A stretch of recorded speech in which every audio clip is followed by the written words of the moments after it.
Aujourd'hui, nous allons plonger dans le voyage fascinant de la recherche de l'âme sœur.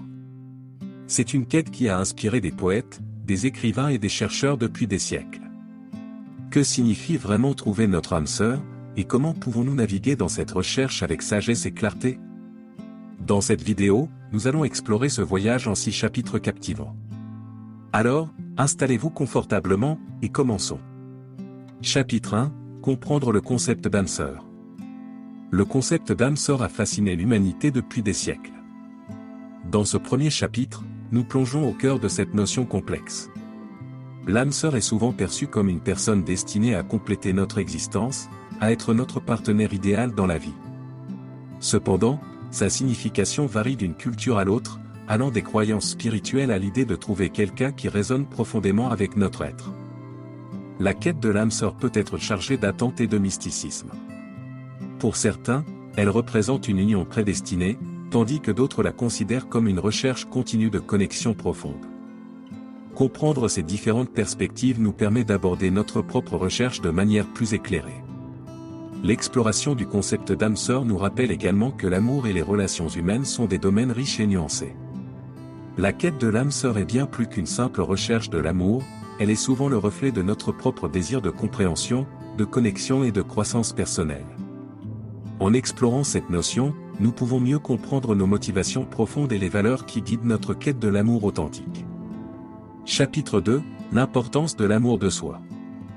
Dans ce deuxième chapitre, nous plongeons dans l'essence même de la recherche de l'âme sœur, l'amour de soi.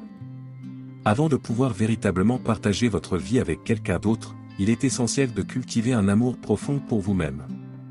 L'amour de soi ne consiste pas en un narcissisme excessif, mais en une appréciation saine et inconditionnelle de votre propre valeur en tant qu'individu. L'amour de soi forme la base de toute relation épanouissante. Si vous ne vous aimez pas et ne vous respectez pas, il peut être difficile de recevoir et de donner de l'amour de manière équilibrée.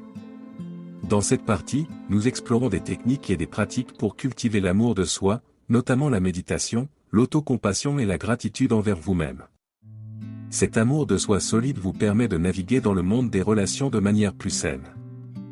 Il vous rend moins dépendant des autres pour combler vos besoins émotionnels, vous donnant ainsi une base solide pour construire une relation stable et épanouissante. En fin de compte, l'importance de l'amour de soi est un thème central de cette quête de l'âme sœur, nous rappelant que pour trouver l'amour, nous devons d'abord nous aimer nous-mêmes. Chapitre 3, les pièges de la recherche obsessionnelle. Dans ce troisième chapitre, nous plongeons dans les pièges courants qui guettent ceux qui sont obsédés par la recherche de l'âme sœur. La quête de l'amour véritable peut parfois se transformer en une quête obsessionnelle, alimentée par la pression sociale, les attentes irréalistes et la peur de la solitude. Il est essentiel de reconnaître ces pièges pour éviter de faire des choix mal avisés en matière de relations. Le premier piège est la pression sociale. La société moderne impose souvent l'idée que trouver un partenaire est essentiel pour être heureux et accompli. Cette pression peut pousser les individus à s'engager dans des relations précipitées ou à rechercher désespérément l'amour sans prendre le temps de se connaître eux-mêmes. Le deuxième piège est celui des attentes irréalistes. Beaucoup d'entre nous ont des idéaux très élevés en ce qui concerne notre âme sœur. Nous imaginons une personne parfaite qui répond à tous nos besoins et désirs. Cette vision irréaliste peut nous empêcher de reconnaître les merveilleuses qualités des personnes réelles qui croisent notre chemin. Le troisième piège est la peur de la solitude. La solitude peut être difficile à supporter, mais elle ne doit pas être le moteur de notre quête de l'amour. Si nous nous lançons dans des relations simplement pour échapper à la solitude, nous risquons de compromettre notre bonheur et notre bien-être à long terme. Le quatrième piège est de rechercher l'amour à l'extérieur de nous-mêmes. Certaines personnes pensent que l'âme sœur les complétera, ce qui peut créer une dépendance émotionnelle malsaine. La vérité est que nous devons d'abord nous compléter nous-mêmes avant de pouvoir partager notre vie avec quelqu'un d'autre. Le cinquième piège est celui de la hâte. La précipitation dans une relation peut entraîner des décisions impulsives et des compromis sur nos valeurs et nos besoins. Il est essentiel de prendre le temps de connaître quelqu'un et de s'assurer qu'une relation est authentique et saine avant de s'engager trop profondément. Le sixième piège est de considérer l'âme sœur comme une solution à tous nos problèmes. L'amour peut apporter du bonheur, mais il ne résout pas automatiquement tous les défis de la vie. Il est important de maintenir une vie équilibrée et de ne pas compter exclusivement sur une relation pour combler tous nos besoins. Le 7e piège est de négliger notre propre développement personnel. La recherche obsessionnelle de l'âme sœur peut nous distraire de la croissance individuelle. Il est crucial de continuer à travailler sur nous-mêmes et à poursuivre nos passions et nos intérêts personnels, même lorsque nous sommes engagés dans une relation. Le 8e piège est d'ignorer les signes de dysfonctionnement.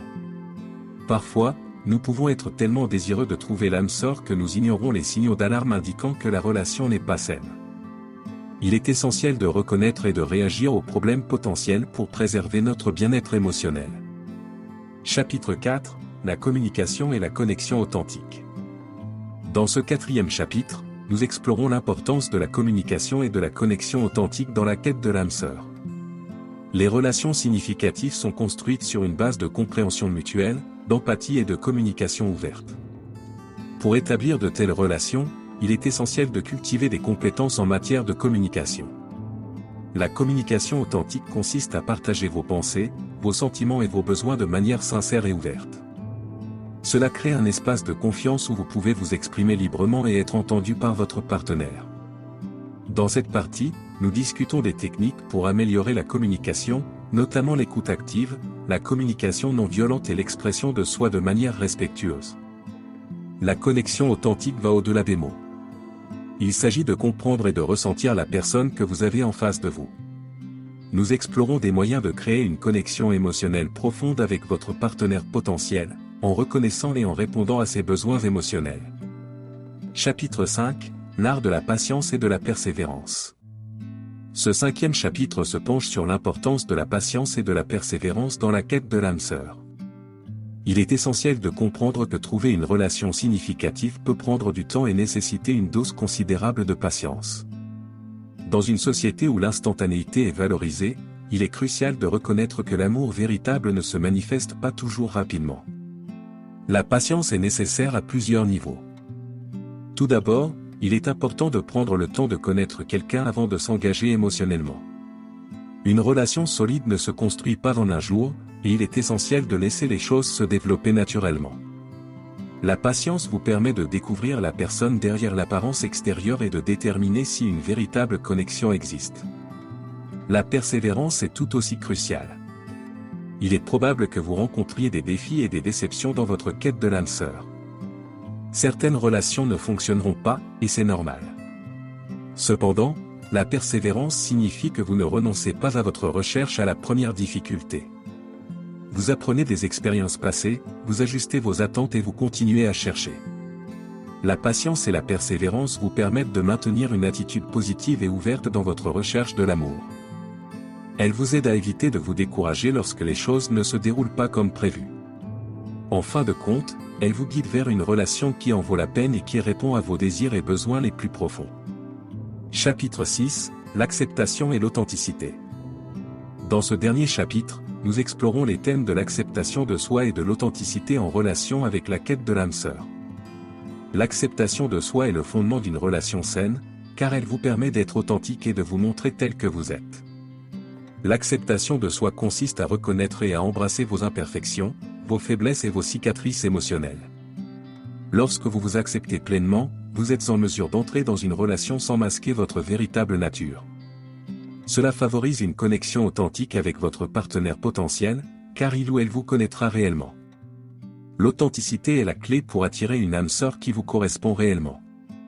Lorsque vous êtes authentique, vous attirez des personnes qui vous apprécient pour ce que vous êtes réellement, et non pour une façade que vous pourriez présenter.